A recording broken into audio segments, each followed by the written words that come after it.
په کابل ښار کې د هدفي وژنو او چسپکي ماینونو د چاودنو زیاتوالي خلک اندېښمن کړي دي. دلته اوس هر سهار د بم په چاودنه پیلېږي. په وروستۍ یوه میاشت کې داسې ډېرې کمې ورځې راغلي چې د چسپکي ماین چاودنه او هدفي وژنې دې پکې نه وي شوي. د چسپکي ماینونو د چاودنو ترڅنګ ان تېره ورځ د افغانستان د خپلواکۍ د 101مې کلیزې د نمانځنې پر مهال هم د ښار له منځه په بېلابېلو سیمو 14 توغندي وتوغول شول. د مسؤلینو په وینا چې د توغندیو په دغه بریدونو کې 3 تنه شهیدان شوي او 14 نور ټپیان دي. د کابل ښار اوسیدونکي وایي چې په ښار کې ګرځېدل یې هم په ډارو طرز دي او هره شیبه د چاودنو څخه په ویره کې وي. په ښکاره د دغه بریدونو مسؤلیت څوک پر غاړه نه اخلي، خو نظامي کارپوهان او د چارو شنونکي د دغه ډول بریدونو تر شا د وسلوالو طالبانو لاس ګڼي.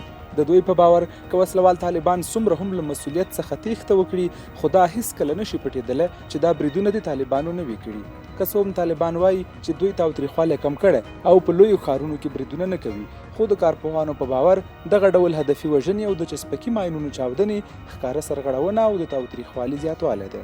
د افغانانو د ترور موضوع چې دا په دوه لحاظونو زموږ ناکامي ده. یو خو دا ده چې په استخباراتي لحاظ باندې موږ نه یو توانېدلي چې یا په مخالفینو کې بالمثل عمل وکړو او یا حد اقل د هغوی مخه ونیسو. او دوهم په دې لحاظ ناکامي ده چې دا محضاً یو تروریستي عمل دی او موږ په اخلاقي لحاظ دې موضوع پر رسوا کولو نه یو توانېدلي، ځکه دا جګړې معمولي ډول نه دی ستاسو بې وسلې اشخاص وژنئ. دا نه په کوم دین کې د اجازه شته، نه په د جګړې په قوانینو کې، په نړیوالو قوانینو کې د اجازه شته. متاسفانه د افغانستان حکومت په دې نه دی توانېدلی چې ترهګري ثابته کړي. امنیتي مسؤلین مني چې په وروستیو کې د کابل ښار په بېلابېلو سیمو کې د چسپکي ماینونو چاودنې زیاتې شوي او ډېری وخت حکومتي کارکوونکي په نښه کوي، خو ډاډ ورکوي چې د وضعیت د کنټرول لپاره لاس په کار شوي او کوشش کوي چې د دغه ډول بریدونو مخنیوی وکړي. به اساس میثاق امنیتی ما برای تامین امنیت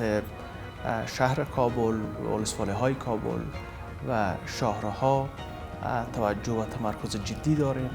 برنامه از پیش آغاز شده و اطمینان ما برای همه هموطنانی است که برای تأمین امنیت شهرها و شاهراها نظر به میثاق امنیتی برنامه جدی را عملی خواهیم کرد. د سولې د خبرو په تاوده پړاو کې د دغه بریدونو زیاتوالی هغه اندېښنه ده چې ډېری کسان ورته په تشویش کې دي او باور دا دی چې ښایي د سولې له تړون وروسته هم دغه ډول غلچکي بریدونه دوام پیدا کړي.